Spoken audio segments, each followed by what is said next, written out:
Alunos do nono termo de Prática Jurídica Civil, quem está perante vós é o seu professor Carlos Augusto. E estamos aqui para mais um vídeo. E nesse vídeo vamos falar da ação de improbidade administrativa. Improbidade administrativa. É interessante, eu acho, porque se a gente não usar o termo improbidade, eu acho até que fica mais interessante. Se a gente trocar o termo improbidade por desonestidade. Desonestidade praticada pelo agente público. Quem quer ter um agente público, um funcionário, um servidor, um mandatário, quem quer ter um desses agentes públicos que seja desonesto? Quem quer ver um desses agentes públicos corrupto? Ninguém, né? Ninguém quer, ninguém merece. E é para isso que nós temos a ação de improbidade administrativa, que tem por finalidade penalizar aqueles que agem com improbidade. Improbidade significa desonestidade, significa corrupção, significa uso da máquina pública para favorecer interesses privados. Então, a ação de improbidade tem por objeto punir aqueles que praticaram atos de improbidade. Observe que às vezes um ato de improbidade ele é praticado e ele está relacionado a um ato administrativo. Por exemplo, sei lá, um contrato sem licitação, indevidamente sem licitação. Olha, a ação de improbidade ela vai ter por propósito só punir os envolvidos. Ela não tem por propósito suspender, anular o contrato. Não. Para isso deveria ser ingressado com uma outra ação. Por um particular, uma ação popular, pelo Ministério Público, uma ação civil pública, mas não pode haver na ação de improbidade um pedido que seja diverso da punição dos envolvidos. Tem até alguns autores que defendem até que poderia haver essa acumulação, mas o entendimento majoritário é que não pode. A ação de improbidade só serve para punir, só para punir os envolvidos. Bom, onde que está a base constitucional da ação de improbidade? Está lá no artigo 37, parágrafos 4º e 5º da Constituição. Está lá. Né? E nós temos a Lei Federal 8429, de 1992, que regulamenta a ação de improbidade administrativa. Ela trata dos atos de improbidade administrativa. É curioso que essa lei ela foi promulgada por um presidente da República que acabou sendo afastado por justamente improbidade. É curioso isso. Hoje ele é senador, mas na época ele foi afastado pelo Senado, ele perdeu o mandato por atos de improbidade. Tem que ser registrado que depois o Supremo Tribunal Federal ele apurou isso tudo em ações judiciais tal, e ele constatou a inocência do presidente deposto, do presidente que perdeu o mandato. Isso tem que ser registrado. Bom,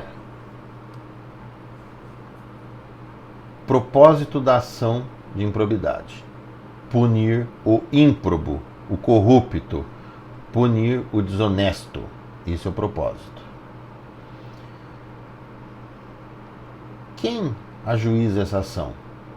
Está no artigo 17 da lei que eu mencionei. É o Ministério Público ou as pessoas jurídicas da administração pública envolvidas. Então, o município pode entrar com essa ação civil pública.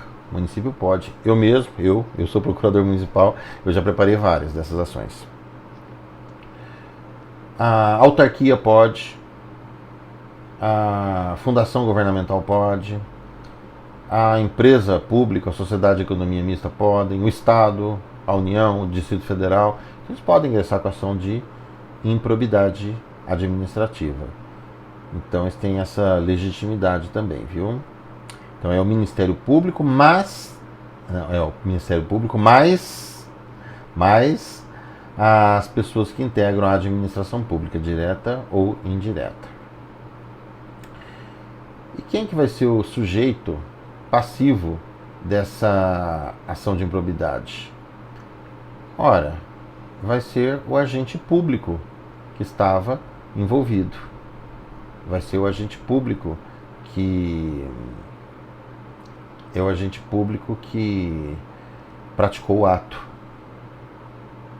Pode ser um particular também que ele participava de uma entidade, por exemplo, que recebia recursos públicos e houve mau uso desses recursos públicos.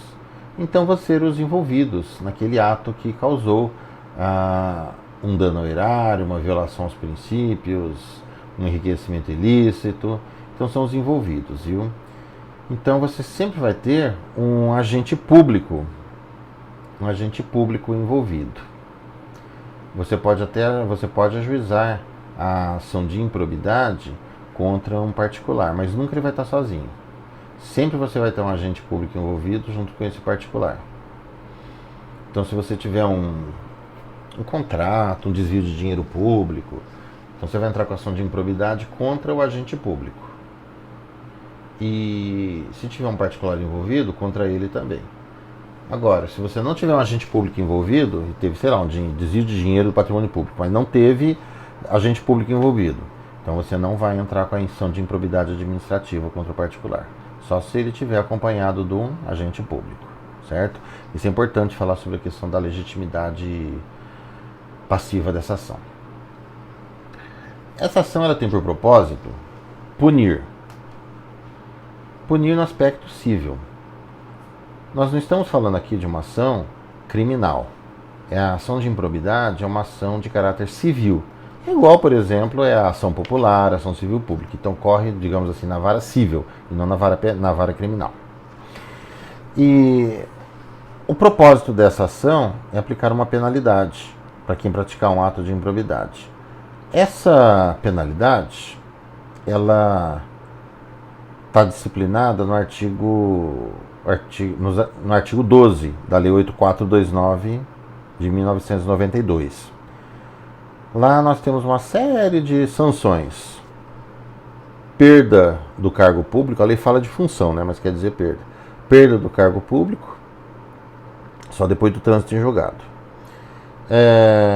Perda do enriquecimento ilícito, obrigação de ressarcimento ao erário, proibição de contratar com a administração pública, proibição de receber créditos públicos e tem outras lá. E tem também uma penalidade pecuniária poderosa, que é a aplicação de multa civil. Então a multa civil, ela vai ser de um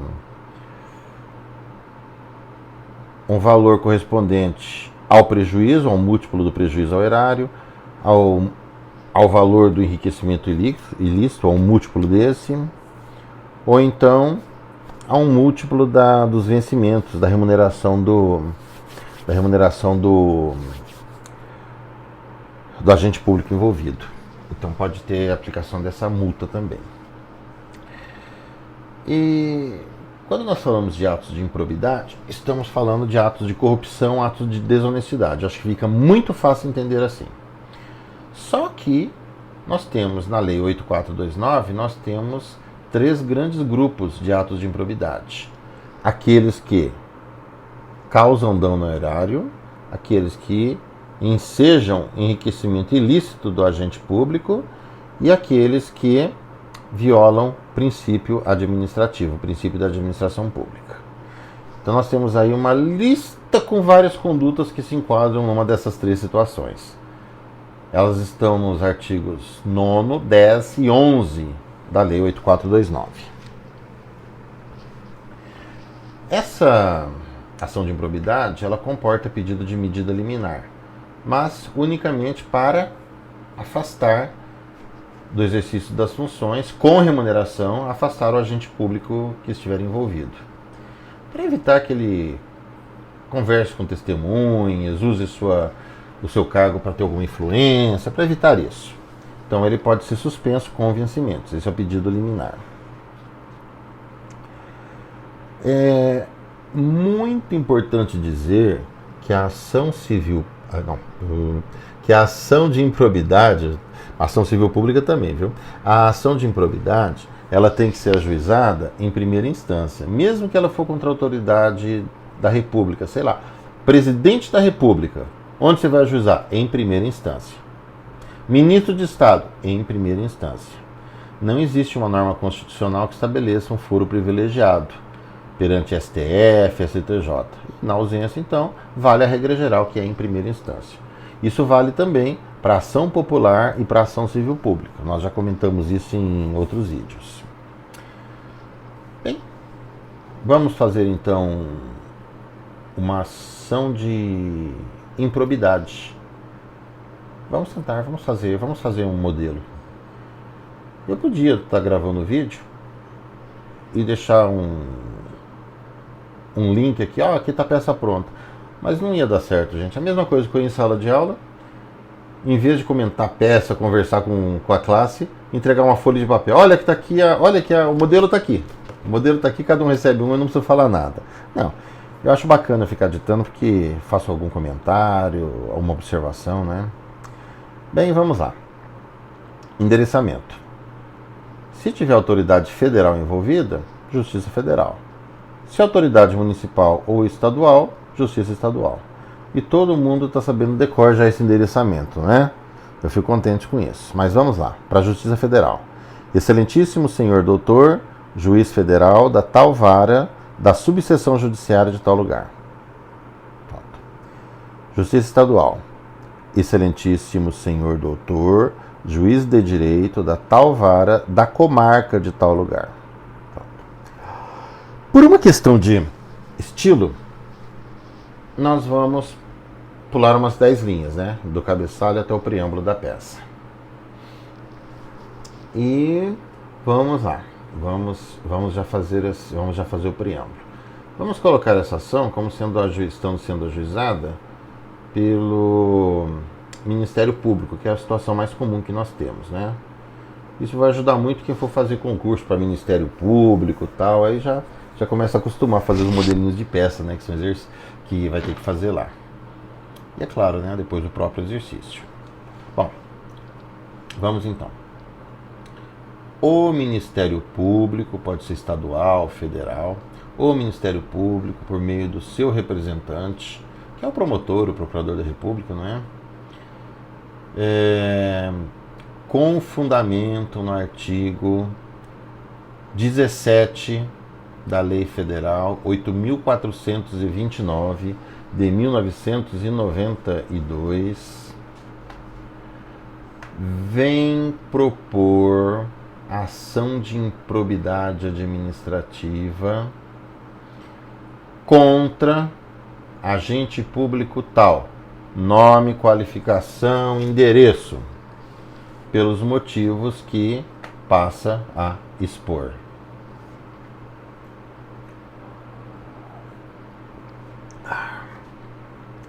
Primeira parte da peça, dos fatos. Quem vai fazer exame de OAB, muitas vezes, no espelho de correção, se exige o cabimento da peça, né? Então a gente pode colocar aqui nos fatos mesmo. Quem não quiser fazer antes do fato, fazer uma observaçãozinha, mas pode colocar aqui mesmo, viu? Dos fatos. É pertinente a ação de improbidade para aplicar sanções aos agentes públicos e eventuais particulares que praticaram ato lesivo ao patrimônio público, ato que ocasionou enriquecimento ilícito ou que violou o princípio administrativo. Ponto. Tem um cabimento, né? Quem quiser não coloca nem nos fatos, coloca antes um item, fica bacana também. Bom, e agora, o que vamos falar nos fatos? Vamos contar a história. Então, já que nós estamos aí com o Ministério Público sendo o autor o requerente, o autor, então podemos colocar alguma coisa assim. O requerente apurou, através do anexo inquérito civil, tal e tal e tal e tal e tal coisa. Aí vai contar a história, não sei. Admissão de pessoal sem concurso, nepotismo, contratação irregular, pagamento de propina, não sei. Aí vai ser a história dependendo do caso concreto, né? Dependendo do caso concreto. E vai contar a historinha. É para isso que serve essa parte dos fatos. Depois, vamos já fazer a parte do direito, onde vai ser desenvolvida a tese jurídica. Eu gosto de começar com uma frase retumbante. Eu acho que vai ficar bem nessa inicial. Algo assim: os atos inquinados, atribuídos, né? Os atos inquinados ao requerido configuram improbidade administrativa, nos termos da lei tal. Ponto. Acabou. Então você já fez uma frase de efeito. Aí você desenvolve a tese, não é? Com efeito, aquele ato que ele fez tal, assim, assim, causou prejuízo ao erário, ou gerou enriquecimento ilícito, ou foi feito contrariando o princípio da administração pública e tudo mais, papapá, e vai desenvolvendo. Se tiver que citar julgado, cita, já transcreve a ementa, a parte que importa, doutrina coloca, algum trechinho de lei você vai transcrever, mas não vai empolgar colocar muita lei, né, muita norma, só o suficiente, viu? Mesma coisa jurisprudência, você coloca o suficiente, né, para não ficar cansativo. Mas coloca um número assim que seja adequado ao caso. Aí vamos fazer o pedido. Vamos fazer o pedido. Liminar só em alguns casos que você vai solicitar, né? Nessa peça aqui não vamos colocar, não. A liminar seria para suspender das suas funções o agente público, por temor de que ele possa atrapalhar a instrução processual. Bom, vamos lá, então, do pedido. Diante do exposto, requer: primeiro, a citação do requerido para contestar. Segundo, a produção de todos os meios de prova admitidos em direito. Terceiro, a condenação do requerido, as penalidades do artigo 12 da Lei Federal 8429 de 1992. Se quiser definir, eu quero que condene a tal penalidade, tal outra, tudo bem. Mas fazer esse pedido genérico deixa para o juiz analisar, né? Se você depois, se o requerente achar que a penalidade foi muito branda, ele apresenta recurso de apelação. Honorários não vai ter, porque a ação é conduzida pelo Ministério Público. Conciliação também não vai ter, muito embora a ação de improbidade agora ela esteja contemplando a possibilidade de conciliação. Antes era vedado cabalmente, não tem acordo em ação de improbidade, e agora é possível fazer algum tipo de conciliação, algum ajustamento de conduta, né? Só que a lei não estabelece assim maiores detalhes como que vai ser feito isso. Então vamos ter em mente assim: se tivesse na fase de inquérito civil e podia haver uma proposta para o particular, para o agente público, no caso de enriquecimento ilícito, devolver todo o produto de enriquecimento, alguma coisa assim, ressarcir o erário. Então eu penso que o acordo vai ser nesses termos também, viu? Nesses termos também. O requerido ele concorda em fazer alguma coisa assim. Mas a lei ela deixou isso bem vago, pelo menos eu achei isso. Aí depois, que nós vamos colocar por último, o valor da causa. Atribui-se à causa o valor de tanto. Se tiver dano ao erário, esse valor. Se tiver enriquecimento ilícito, o valor do enriquecimento. Se não der para ferir o valor da causa, então coloca um valor simbólico, um salário mínimo, 5 mil reais, R$1.000, alguma coisa assim. E depois a parte autenticativa. Local, data, advogado, OAB. E está feita a peça. Tem uma observação com relação ao recebimento dessa ação. Antes dessa ação ela ser recebida, o juiz abre vista aos requeridos para que esses argumentem em defesa prévia, faz uma defesa prévia, uma manifestação preliminar, onde eles podem argumentar que não é caso de ação de improbidade. Aí depois vai para o juiz analisar se ele recebe ou não a ação de improbidade. Não precisa colocar isso no pedido, porque já é procedimento de lei, está lá nos parágrafos do artigo 17. Outra coisa, Quando se tem uma ação de improbidade, a Fazenda Pública envolvida, quando não é ela que está ajuizando, é o Ministério Público que está ajuizando, ela é intimada para ela se manifestar. Se ela vai defender o ato, se ela vai apoiar o requerente da ação, o Ministério Público, ou se ela vai se abster de manifestar. Normalmente ela adota essa última alternativa, mas ela pode também fazer diferente, como explicado. Então é isso, pessoal. Tá aí mais uma peça, 20 minutos de vídeo, e recado para vocês. Fiquem de olho no Aprender. Ele vai ser a plataforma que vamos utilizar para as aulas. Mesmo depois do retorno às aulas presenciais, vamos continuar usando essa poderosa e muito boa ferramenta. Parabéns para o pessoal envolvido no seu desenvolvimento, na sua manutenção, no seu aperfeiçoamento, viu? Parabéns, tá?